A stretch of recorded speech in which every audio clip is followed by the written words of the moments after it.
Hey guys, tonight we step into the muddy fields and smoky kitchens of the Middle Ages, where every meal was earned with sore hands and tired backs. Imagine waking up in a one-room cottage, damp straw under your body, a chill in the air, and the distant cluck of a chicken or groan of a cow outside. You pull on your coarse wool tunic, scrape a crust of sleep from your eyes, and head for the hearth, if you even have one, because it's time to eat. Or at least try to. The food of a medieval farmer wasn't fancy. It wasn't even what you'd call fresh by today's standards. It was rough, simple, and repetitive, but it was everything. Fuel, hope, tradition, and sometimes the only thing standing between life and death. And yes, spoiler, you probably wouldn't survive this menu. So, before you get comfortable, take a moment to like the video and subscribe, but only if you genuinely enjoy what I do here. And as always, let me know your location and local time in the comments, so I can see where in the world you're listening from tonight. Now let's begin with what you'd be eating just after dawn.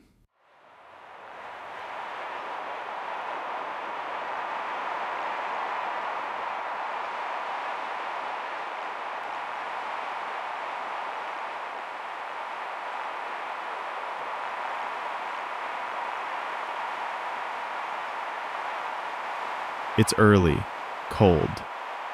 You've already milked the cow, checked the chickens, and maybe helped your eldest child dig out a stubborn root from the frozen ground. Now it's time for the first meal of the day. Coarse black bread, a bit of goat cheese if you're lucky, and maybe a small onion or leek pulled from storage. The bread is dense, made from rye or barley. It was baked yesterday, or the day before. There's no jam, no butter, and certainly no toaster. Sometimes this first meal is called breakfast, but not the kind you know. It's more of a snack to get you through the next 4 hours of labor. You eat while standing, while walking, maybe while chasing a runaway goose down a muddy path, because the day waits for no one. Lunch, called dinner in medieval times, is the main event. You return from the field with dirt under your nails and aching knees. Smoke curls from the chimney as someone, your wife, your daughter, your mother, tends to a pot hanging above the hearth. Inside is pottage, a thick stew of boiled grains, cabbage, onions, and turnips. If you're lucky, there's a bit of bacon rind or bone for flavor. Not meat, just the hint of it. The pottage has been simmering for hours, maybe days, and it's topped up daily with more water and whatever vegetables you can spare. You scoop it with a spoon carved from wood, maybe tear another piece of that same black bread and dip it in. If there's meat at all, it's reserved for Sunday, or holidays, or if an animal died accidentally, because a pig, chicken, or cow is more valuable alive than in your belly. You drink small ale, a low-alcohol brew made from leftover grains and weak fermentation. It's safer than water, which might be pulled from a stream. Sometimes there's cheese, salty, hard, and aged in a cellar. Maybe a fried egg, though that's rare. Eggs are more useful for hatching more chickens. You might gather some nettles, boil them, and mix them with grains for extra nutrition. It's not tasty, but it keeps you upright. By sundown, you're home again. Your last meal is supper, lighter than lunch. Maybe just more pottage, reheated, or a crust of bread with curds. Some regions serve frumenti, a kind of wheat porridge. If you have access to milk, it's boiled into a wheat gruel. If not, it's dry and chewy. There's no dessert, no sugar. Maybe dried apples if it's autumn. But most likely, nothing sweet passes your lips. Sugar is for kings and monks. You're not either. Still, even in this simplicity, there's comfort. You eat with your family, seated on wooden benches. You talk, you laugh, you plan for the next day. You thank God for what you have, because the fear of not having it tomorrow is always close. You know hunger, not starvation, not this season at least, but that tight belt feeling when the pantry grows thin and the vegetables have all gone soft. Winter is long, spring is unpredictable, and the food on your plate isn't just a meal, it's your survival strategy. Nothing is wasted. Bones are boiled until they splinter. Cabbage leaves are stewed until mush. Even ashes from the fire can be used in preserving certain foods or in soap making. You learn every trick because every bite matters. And when a feast day comes, when the local lord or priest shares meat or fruit or fresh bread with the poor, it's a celebration, a break in the monotony, a moment to feel human again. So the next time you scroll through your food delivery app or leave half a sandwich uneaten, remember this. Once upon a time, every crust was earned, every bite was blessed, and every pot of pottage carried the weight of a family's entire hope. Food didn't just arrive on your table in the Middle Ages, it began in the soil. If you were a medieval farmer, every meal started with the land, and that land was stubborn, unpredictable, and rarely generous. You rise before the sun because planting doesn't wait for sleep. The year is divided not by months, but by seasons of labor.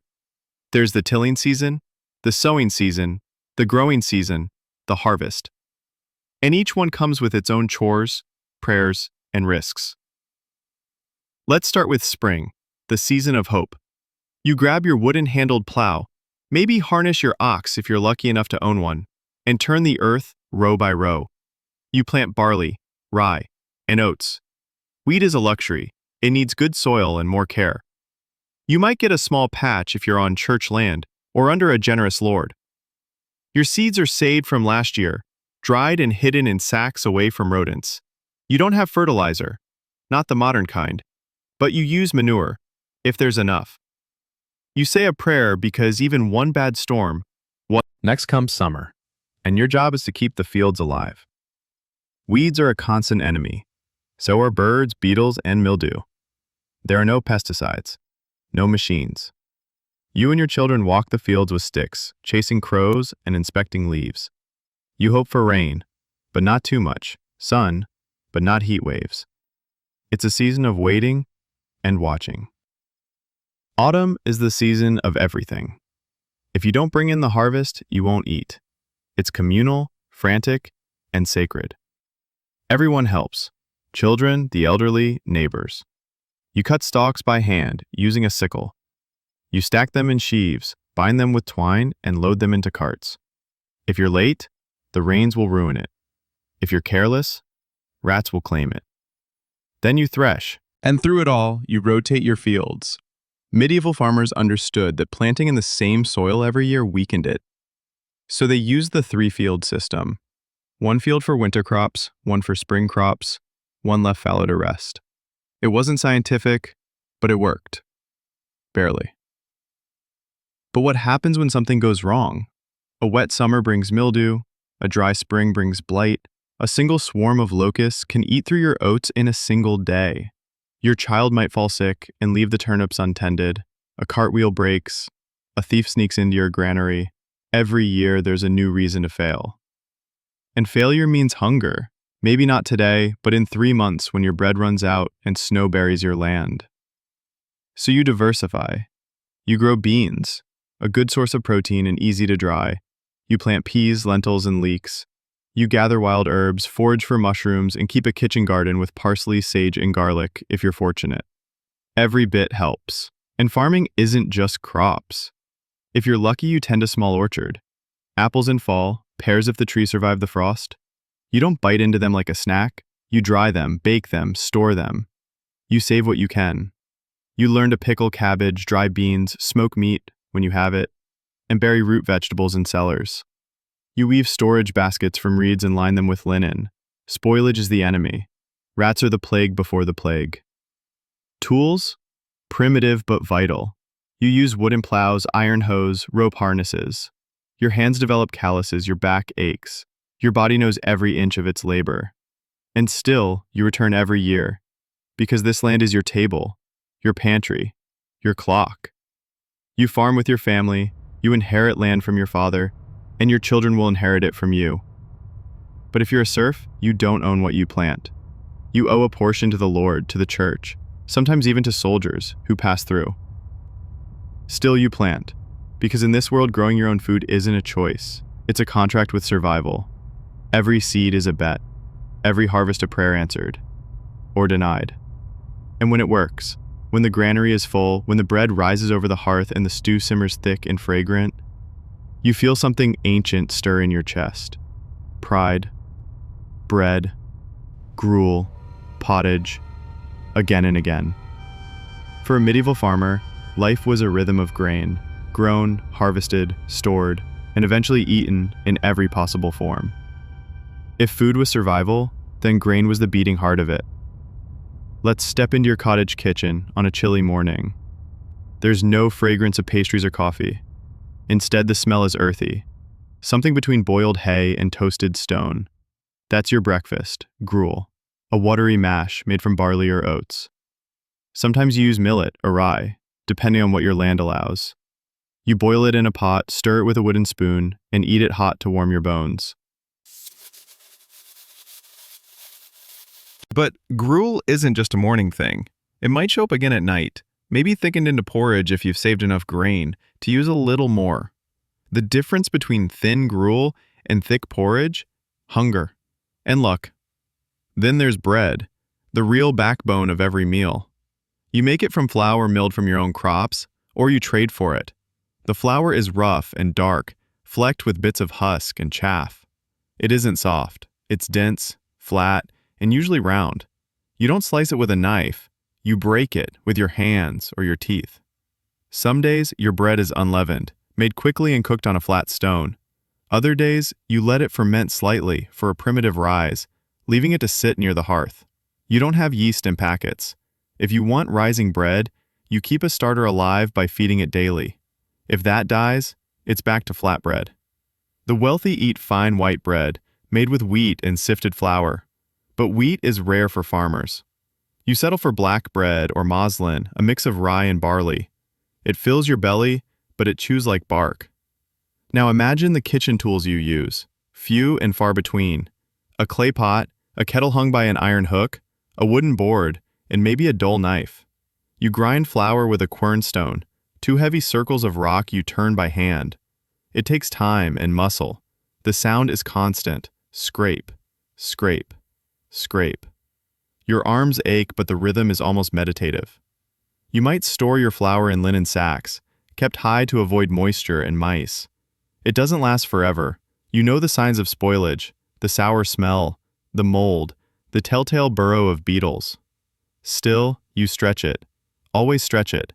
Sometimes, when flour runs low, you bulk up your bread with other things: peas, acorns, bean flour, or even sawdust in desperate times.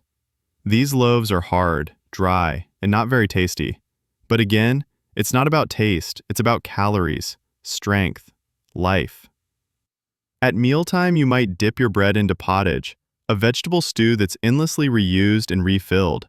Bread acts like a spoon, a sponge, a bowl. You might even hollow out a loaf and pour hot broth inside, a kind of primitive bread bowl. Nothing goes to waste. And it's not just dinner. Bread appears again at feasts, at church festivals, even at weddings and funerals. It's shared, broken, blessed. It holds symbolic weight. Christ's body, the fruit of the land, the labor of your hands. Every bite carries meaning. When there's extra grain, you try to make cakes, not sweet ones, but dense flat rounds mixed with lard or dried herbs. You bake them over the fire or in a clay oven if your village has one. You might even fry a pancake of flour and water if there's enough oil, though that's a luxury. But the most efficient, dependable food? Gruel. You return to it over and over, thick or thin, morning or night. You can cook it fast, you can reheat it, you can eat. Yet there's beauty here too, in the simplicity, in the ritual. You stir your pot while humming the same song your grandmother did. You break bread with fingers that still carry soil from the field. You teach your daughter to mix dough, to feel the grain between her palms, to trust the heat of the fire. Bread is memory. Gruel is survival. And both carry the full story of a medieval farmer's life. And if you had nothing, no grain, no flour, then you'd forage, nuts, acorns, wild roots, or beg, or barter, or starve. But when the crop is good, when the oven is hot and the pottage thick and fragrant, there's a comfort in knowing that what you eat is yours. You grew it, you ground it, you baked it, and you lived another day. Step outside your cottage and listen. There's the shuffle of hooves in the muddy lane, the snort of a cow tugging at its rope, the cackling chorus of chickens, and the low, patient grunts of pigs rooting through straw. Welcome to the other half of your food supply: livestock. If grain is the backbone of your diet, animals are the rare luxury. The burst of fat, the drop of milk, the slice of meat that changes everything. But don't get excited yet. Meat is rare. Animals are precious. You don't just raise them for the table, you raise them for their work, their milk, their wool, their offspring.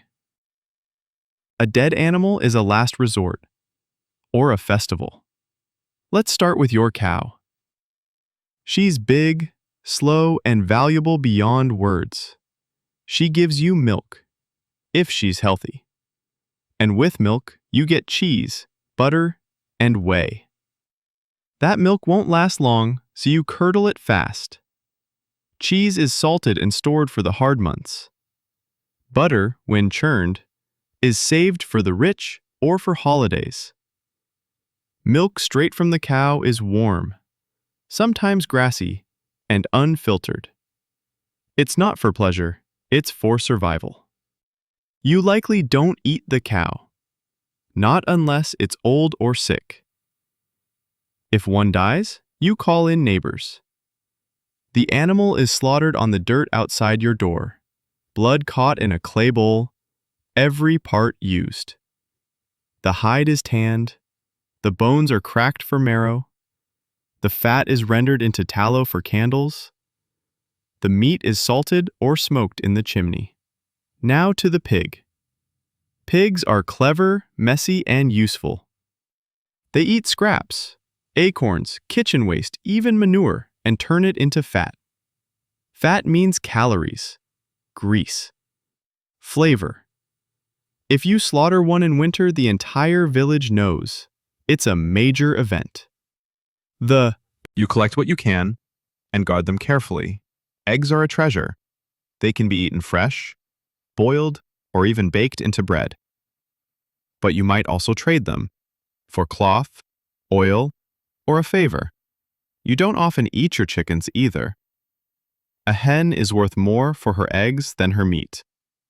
But when one stops laying, or if you're hosting a guest, or it's Easter, or Christmas, then you wring her neck, pluck her feathers, singe the skin over flame, and boil her into stew.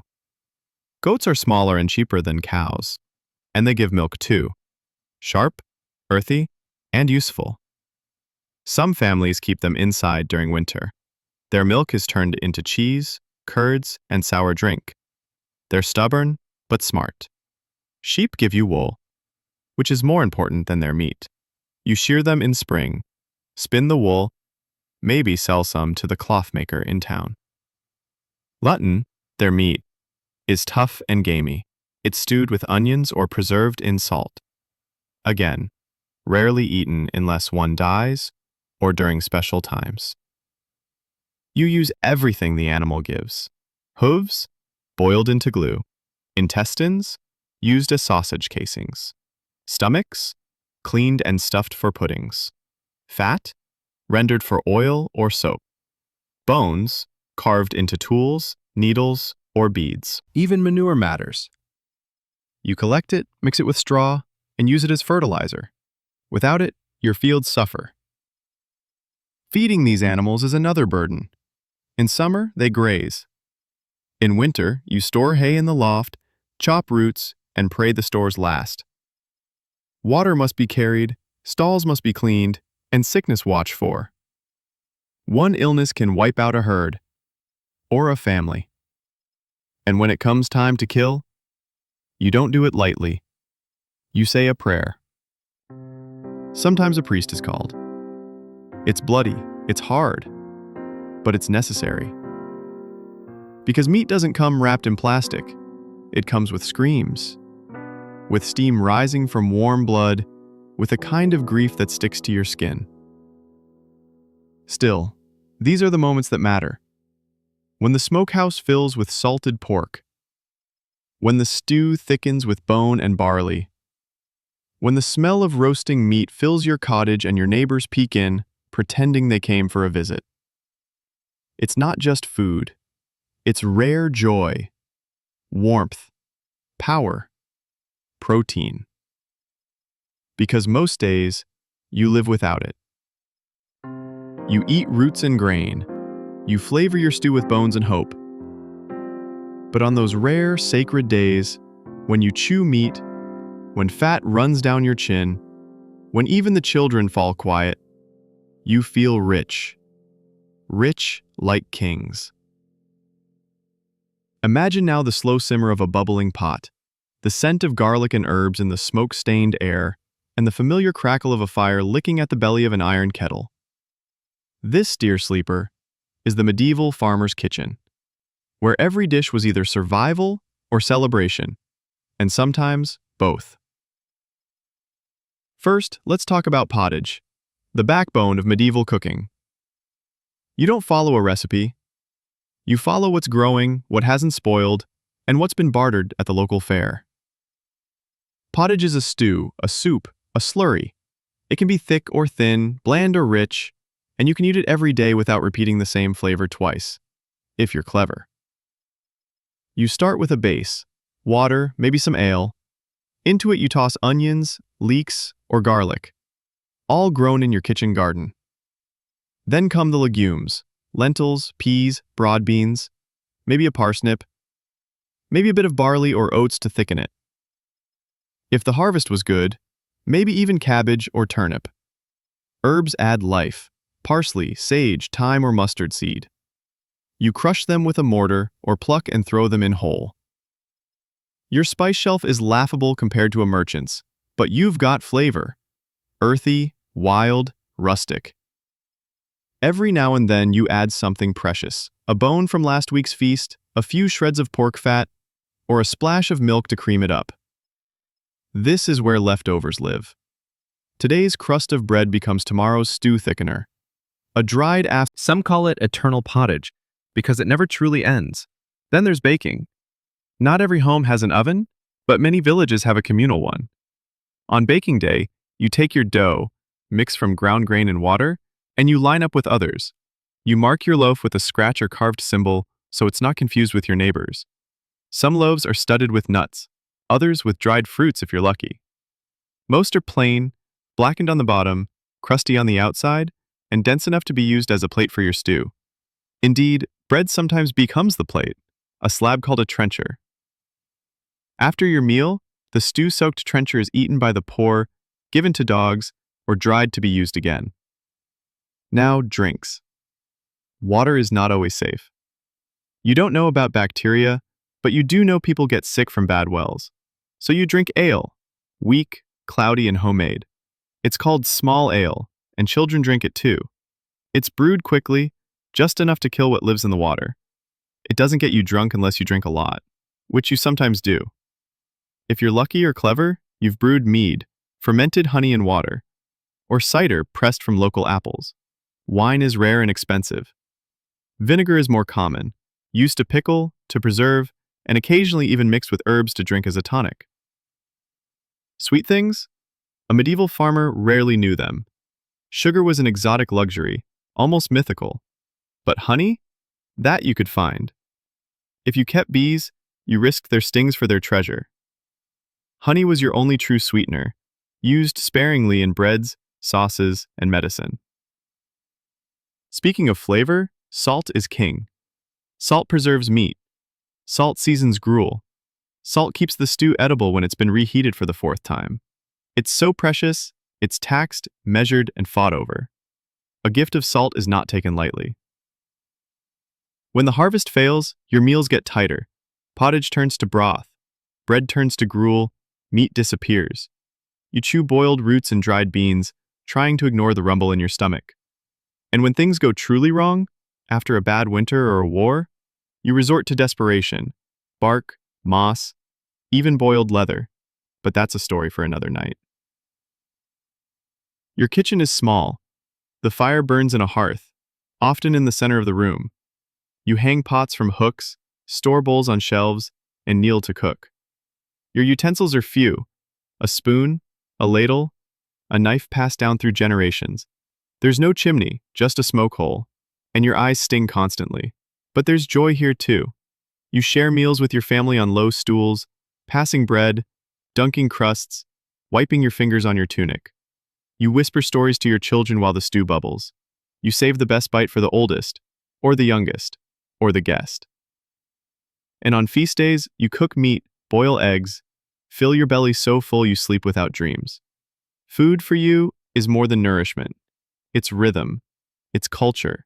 So, yes, you may eat the same ingredients again and again, but you transform them through heat, patience, and imagination into something that sustains not just your body, but your soul.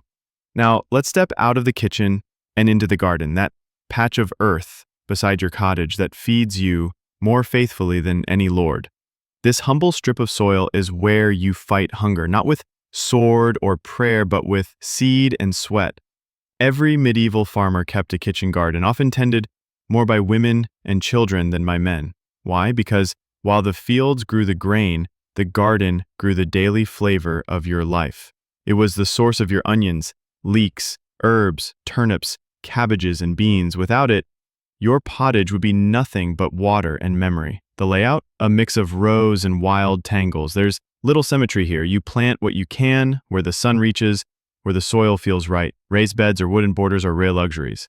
Most likely your garden is fenced with twigs and woven branches to keep out chickens and pigs. You don't have fertilizer in bags. Instead, you compost scraps, layer animal manure, rotate crops when you remember. Your tools are few: a spade, a hoe, your bare hands. Your boots are thick with mud and your knees are brown with soil. This is not romantic gardening. This is warfare with weeds. Let's start with onions and leeks. You plant them early in spring. They grow fast, survive frost, and store well. They add sharpness to your food and medicine to your body. A clove of garlic goes in everything from stew to poultice. Cabbages are bulk and belly filler. They grow slow, but they grow big. You boil them until they're soft or pickle them with salt and brine for winter. The smell fills the house and sticks to your clothes, but they keep your family alive when the snow comes. Turnips and parsnips, those humble roots, hide in the dirt, waiting for you to dig them up. Sometimes they're stringy, bitter, misshapen. You don't care. They go straight into the pot. Then there are beans and peas, grown up trellises or stalks. You dry them in summer, shell them in autumn, and cook them through winter. They are protein, energy, life in a tiny shell. A bowl of boiled peas may be plain, but it's a treasure on a hungry day. Your garden also grows herbs, both culinary and medicinal. Sage for meat, parsley for breath, thyme for courage. You dry them in bunches hanging from your rafters or crush them into paste. Wormwood, fennel, chamomile, and nettle each has its use. Some you drink in teas, others you mash into salves. You learn by watching your mother, your grandmother, the village healer. In summer, your garden bursts with color: wildflowers, poppies, lavender, planted more to please the eye and the bees than the belly, but every inch matters. If you can eat it, you will. You even plant fruit trees if you have land: apples, pears, plums. They take years to grow, but when they bloom, they're joy incarnate. You eat the fruit fresh, stew it with honey, or dry it into leathery slices. The windfalls become cider, the bruised ones, pig feed. And yes, you know the weeds: chickweed, sorrel, dock. Some you pull, some you boil, some you chew when there's nothing else. You know what heals and what kills. One mistake could cost a life. You tend this garden daily. At dawn you water, at dusk you harvest. You weed in silence, listening to birds and wind. You teach your child to look for slugs, to scare away crows, to feel the difference between a leaf of lettuce and a poisonous twin. You don't have labels, books, or fertilizer charts, but you have knowledge, passed hand to hand, seed to seed. Every planting is a gamble. Every harvest is a win. Come winter, the garden sleeps. You cover beds with straw. You hang bunches of dried plants in the rafters. You dig a pit to bury carrots and parsnips in sand so they'll keep. You store cabbages in the loft and hope they don't rot. You know how to live on preservation. And when the frost thaws, you begin again. You press your thumb into the soft mud. You breathe in the earthy air. You say a silent prayer to whatever spirit might be listening. Because without this patch of ground, you wouldn't make it through another year. The garden is your medicine chest, your flavor shelf, your survival plan. It doesn't feed you like the field or the forest. It feeds you better. It feeds you every day. And it teaches you things: patience, gratitude, sorrow, and joy. You don't need a feast to feel rich. Sometimes, all it takes is a warm onion, a slice of bread, and a cabbage that didn't rot. Now let's venture beyond the garden gate, out to the wild, the rough woods, the hidden groves, and the edge of the field where foraging and hunting give you something civilization can't: unpredictability, excitement, and sometimes meat. You're not just a farmer, you're also a scavenger of the landscape, eyes sharp for green shapes and tiny movements. The forest is your other pantry. It holds what your land doesn't: mushrooms, berries, herbs, rabbits, birds. You don't own the forest, of course, the Lord does. But maybe he's not watching today. Or maybe you've paid your bribe. Or maybe you're just quick. Let's begin with foraging. It's early spring, and the fields haven't grown much yet. You search for nettles, stingy but full of iron. You boil them into pottage or use them in salves. You gather wild garlic, whose smell gives away its hiding place near streams. You pick dandelion leaves, sorrel and wood sorrel, tart and sharp, perfect in a broth. Come summer, the brambles explode with blackberries, staining your fingers purple. You collect them in a wicker basket and dry some for winter. Hazelnuts, chestnuts, and acorns fall in autumn. You roast them, grind them into flour, or store them in sacks in the loft. Then there are mushrooms, a risky treat. You don't guess, you watch, you remember. One wrong bite and it's your last. Your mother taught you which ones smell like almonds and which ones rot your stomach. You pick them at dawn, before the sun turns them mushy. You never pick too many from one spot. You want them to come back. In some seasons, you dig up roots: wild parsnips, burdock, chicory. You don't plant them, but you know where they grow, which tree shadows them, which stream feeds them. This is a silent skill. It's not in books, it's in memory, passed by whisper and touch. Now the hunting, a dangerous dance between feast and punishment. If you have a bow, it's homemade. If you have traps, they're crude. Snares made of string, pitfalls, or rock triggers. You don't hunt deer, they belong to the Lord. But you might take a rabbit, a hare, or a squirrel. And if someone asks, you found it already dead. You set traps along worn paths, check them before dawn. A fresh rabbit means stew and fur for lining shoes. If you get lucky, maybe you bring down a pheasant or quail. You pluck it, roast it, and hide the bones.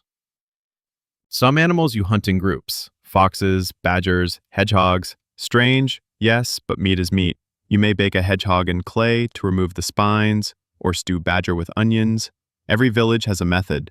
Every belly has a price.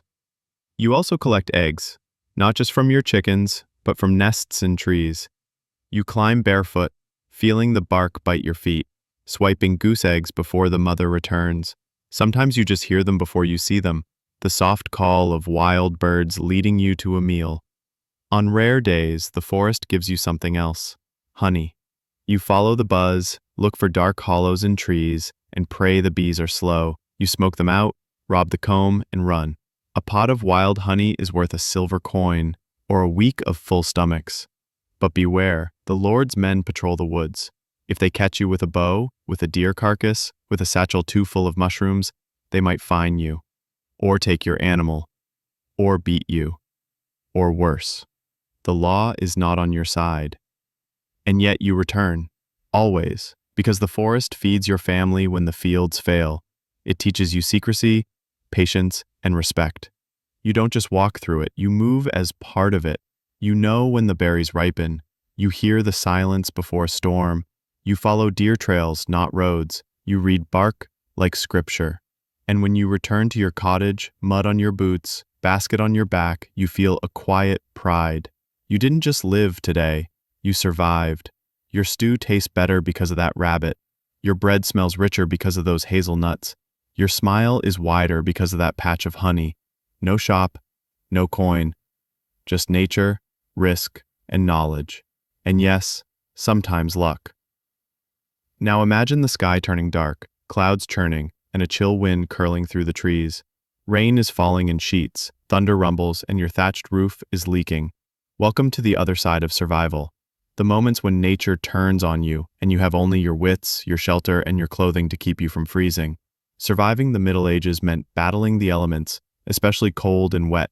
A single harsh winter could mean the difference between life and death, not by sword or sickness, but by exposure. Let's begin with your home. It's not made of stone unless you're rich. You live in a timber-framed cottage, its walls stuffed with wattle and daub, a weave of sticks coated with a mixture of clay, straw, and dung. The roof, thatched with reeds or straw, thick enough to hold off the rain, for a while. There's no insulation. Cold creeps through the cracks. Wind howls through the doorframe. You hang sacks or old cloth to block the draft. You might plug gaps with moss or rags. You sleep close to the fire, not for romance but for survival. At night, the fire never fully dies. You bank the coals, pile ashes over them, and pray the embers last until dawn. If not, you get up, stir them, and feed them twigs until flames lick upward again. Matches don't exist. Fire is precious. Starting from scratch takes time. Flint, tinder, breath, and hope. Your bed? It's not a soft mattress, but a wooden frame filled with straw or feathers. If you're poor, it's straw. If you're luckier, it's wool stuffed or feather padded. Sheets? Rare. You sleep under coarse wool blankets, sometimes even animal hides. In the worst months, you share the bed with others. Children, spouse, sometimes siblings, or the elderly. Body heat is a weapon. Sleeping alone means sleeping cold. Dogs and cats crawl in too, if they're tame enough. It's a huddle, not a luxury. Now think of clothing, your armor against the weather. You wear layers. A linen undertunic, a wool tunic, a wool cloak. Your feet are wrapped in leather shoes or felted boots. In winter, you stuff them with straw or moss for insulation. Gloves are rare, so you tuck your hands inside your sleeves. A good cloak is your best friend. Woolen, heavy, hooded. You pin it with a brooch or tie it with a cord. It keeps the rain off your back and the frost from your bones. You might own just one cloak, and it's passed down through generations. When it snows, you stay inside, if you can. But life doesn't stop for weather. Animals still need feeding, water still needs fetching. So you venture out, cloak flapping, head down, slipping on mud, muttering oaths under your breath. You walk to the well with a wooden bucket, and the icy rope stings your fingers. You chop wood for the fire, haul it back on your shoulders. Every errand is a small survival mission. When it rains, your floor turns to muck. You track in mud. You place stones at the doorway. You hang cloaks near the fire to dry. You live with damp. You breathe in smoke. You cough often. Your lungs ache. But this is normal.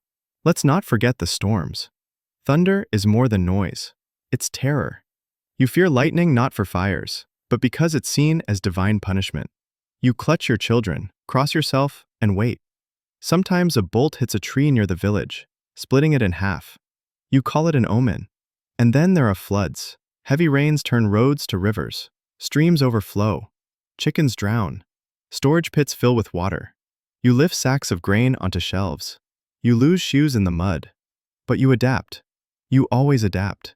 In summer, you fight heat and dryness. You walk with a wide-brimmed straw hat, if you have one. You fetch water often. Wells run low. You pray for rain. You shade the animals. You fan yourself with a piece of bark or cloth. The sun can burn, blister, even kill. And still, every season brings its rhythms. Spring brings hope and mud. Summer brings labor and sunburn. Autumn brings harvest and rain. Winter brings hunger and frostbite.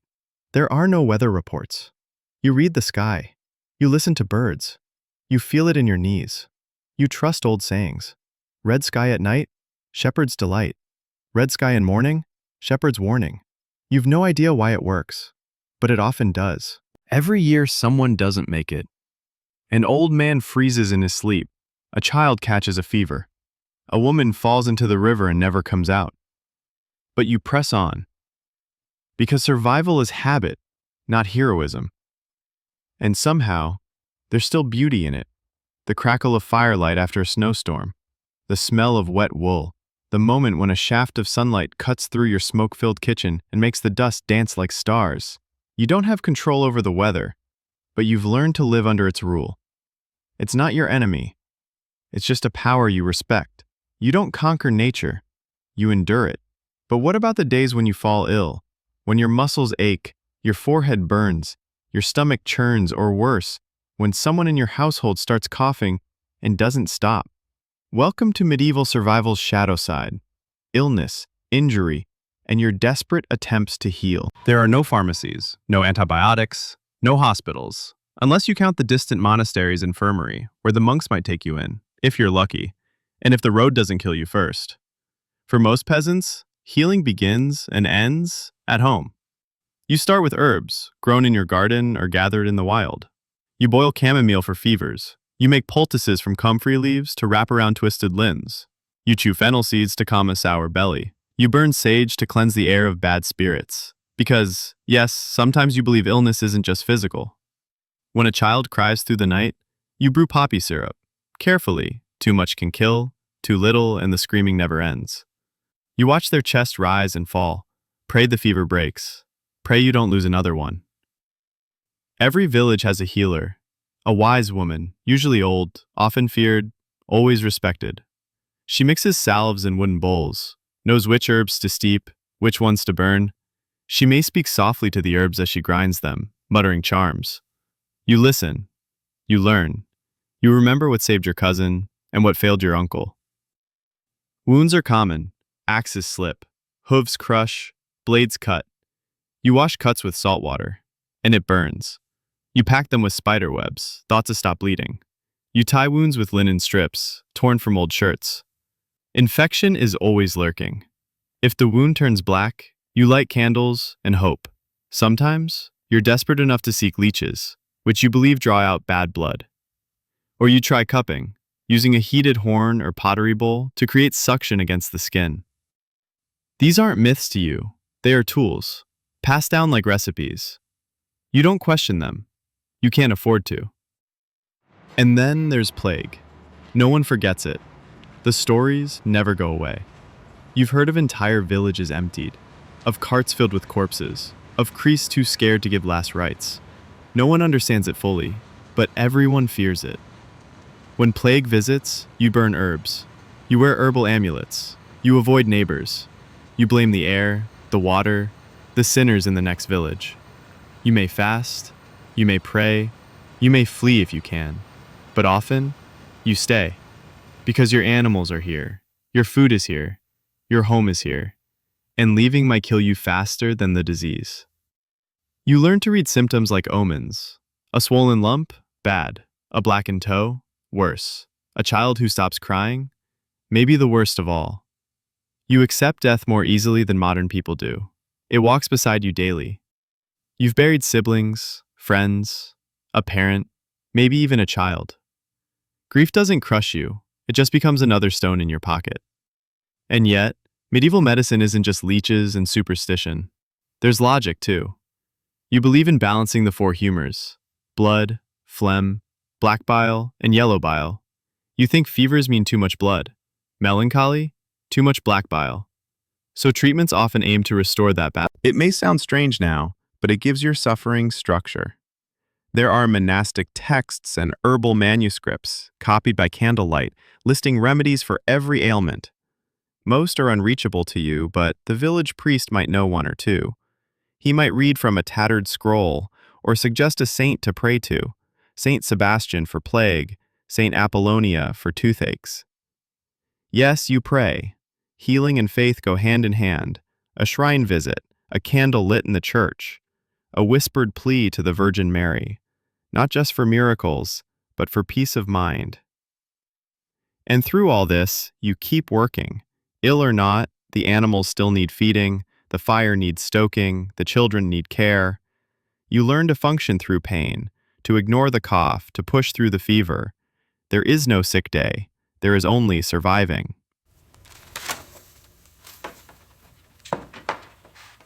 And when someone dies, you mourn briefly, then carry on. You wash the body, wrap it in cloth, and dig a shallow grave.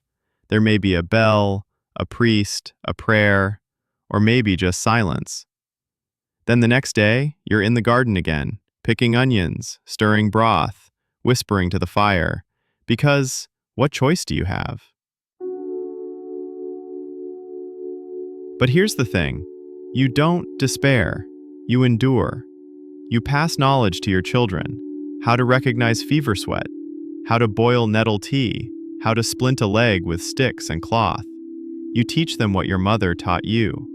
And someday, they'll do the same. In a world without medicine, you become the medicine, through memory, ritual, and a stubborn will to live.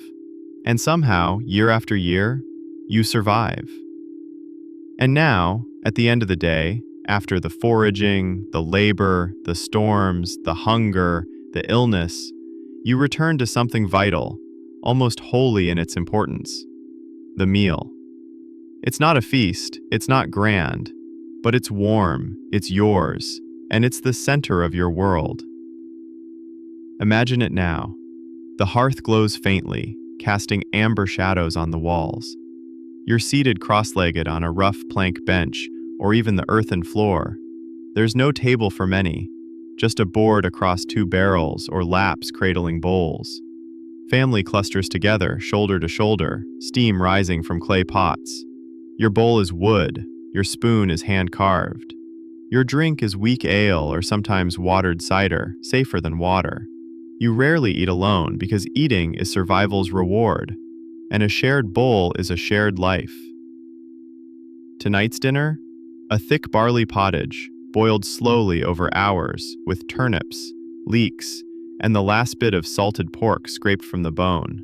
There's rye bread, crusty and sour, baked yesterday and already going hard. You soften it in the broth. Sometimes there's cheese, sharp, crumbly, made months ago and carefully stored in linen and ash. Other times, it's just You're a master of the simple and filling. Hunger shapes your imagination. On rare days, market days, feast days, weddings, you might taste roasted goose, meat pies, or spiced custards thick with eggs and honey. You savor every bite because you know it won't come again soon. Seasons dictate your menu. Spring gives wild greens, eggs, and tender herbs. Summer offers berries, peas, fresh milk. Autumn means roots, nuts, and the slaughtering of animals that won't survive winter. You salt, dry, or smoke meat over low fires. Winter, bleak and lean, relies on storage. You eat cabbage that's more sour than fresh, bread that cracks when cut, but still you eat. Sometimes food comes from alms or monastic charity. A friar may offer a crust of bread, a noble may gift ale on a holy day, or you might receive bones left over from the Lord's feast, picked nearly clean but still rich with flavor when boiled long enough.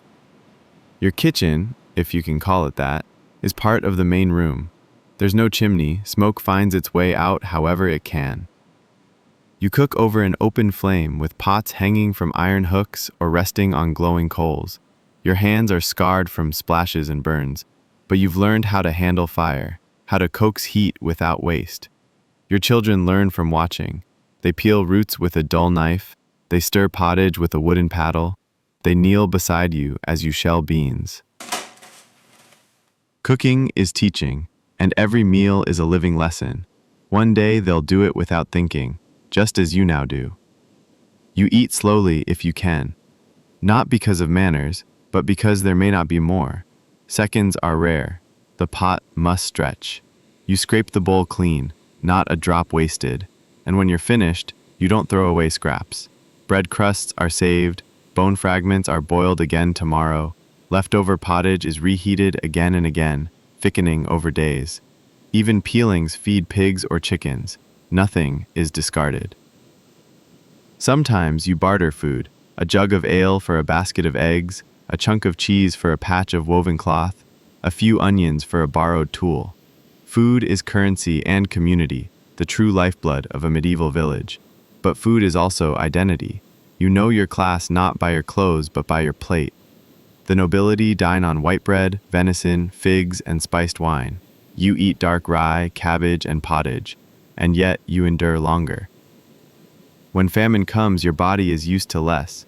You know how to stretch a meal, how to cook nettles, how to survive on broth and barley for weeks. It's not glamorous, but it's resilient. And sometimes there is joy, when the harvest is in and your belly is full, when the stew simmers just right, when the loaf comes out perfect, when your neighbor shares a bit of smoked fish, or you trade eggs for a slice of pie. You sit together, laughter rising with the steam. Stories are told. Because in a world of hard soil and harder winters, a warm meal is a miracle. And tonight, you've made one. So now, as the fire fades to embers and your eyes grow heavy, let all that noise from the modern world melt away. You've walked through fields of rye, stood beneath the thatched eaves of a smoky cottage, watched pottage bubble in clay pots, and felt the scratch of wool against your skin. You've crouched by the hearth, listened to the crackle of logs, stirred soup with a carved wooden spoon. You've tasted the life of a medieval farmer, and somehow you made it through. You survived the bitter wind, the failed crops, the coughs that never left. You survived childbirth, back-breaking labor, superstition, firewood gathering, and water hauling. You learned to sleep close, eat slowly, and waste nothing. And above all, you remembered to pass it down. Because in the Middle Ages, memory was the only medicine, the only inheritance most people had. You lived 1,000 quiet victories. A loaf that didn't burn. A child's fever that broke. A rabbit caught in the woods.